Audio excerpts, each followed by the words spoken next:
Assalamualaikum warahmatullahi wabarakatuh.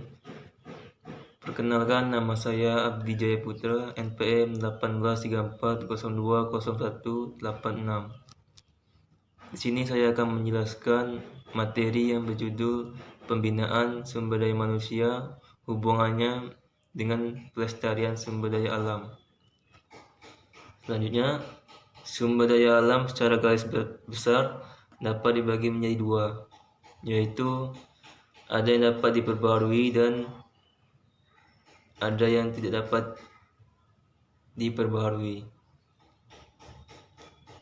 Mengenai sumber daya alam yang tidak dapat diperbarui, terdiri dari berbagai benda alam dan hasil tambang yang tergantung di dalam tanah.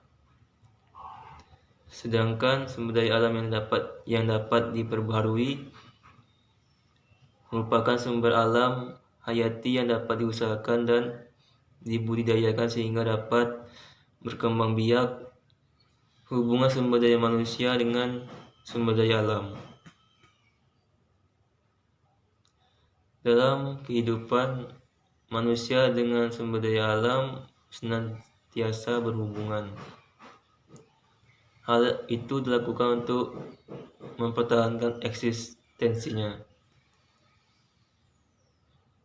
Hubungan tersebut memberikan beban pada sumber daya alam sehingga daya dukungnya lama-kelamaan berada pada ambang batas. Untuk mengantisipasi berbagai kemungkinan penyebab turunnya daya dukung sumber daya alam dalam menopang kehidupan manusia, perlu upaya pembinaan terhadap sumber daya manusia itu perlu upaya pembinaan terhadap sumber daya manusia itu sendiri dengan memanfaatkan semua jalur memungkinkan. Selanjutnya, hubungan pembinaan sumber daya manusia dengan pelestarian sumber daya alam. Hakikat kehidupan manusia adalah untuk mempertahankan hidupnya dan kelangsungan spesies manusia. Untuk melaksanakan tugas kehidupan manusia membutuhkan energi sumber daya alam.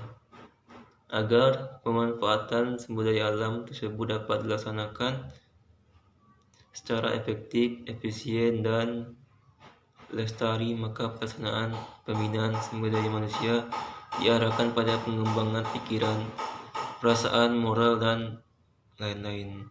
Pelestarian sumber daya alam pada dasarnya merupakan masalah yang menuntut kesadaran diri setiap anggota masyarakat akan kebersamaan nasibnya sebagai penduduk bumi. Dampak dari ulah seseorang di suatu tempat dapat berakibat pada orang lain atau ulah seseorang dapat berakibat pada orang lain.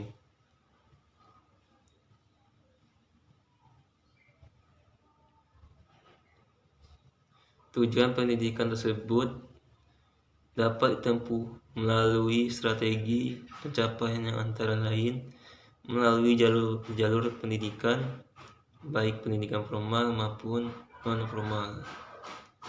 Selanjutnya, pembinaan sumber daya manusia melalui jalur pendidikan formal. Dalam rangka pembinaan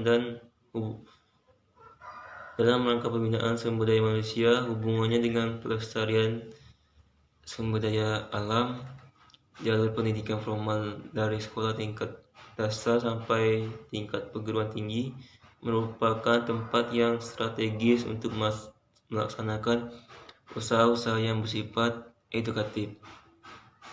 Pembinaan sumber daya manusia dalam hubungannya dengan pelestarian sumber daya alam melalui jalur pendidikan formal disampaikan bersama-sama dengan pendidikan kependudukan yang sering disebut dengan pendidikan kependudukan dan lingkungan hidup.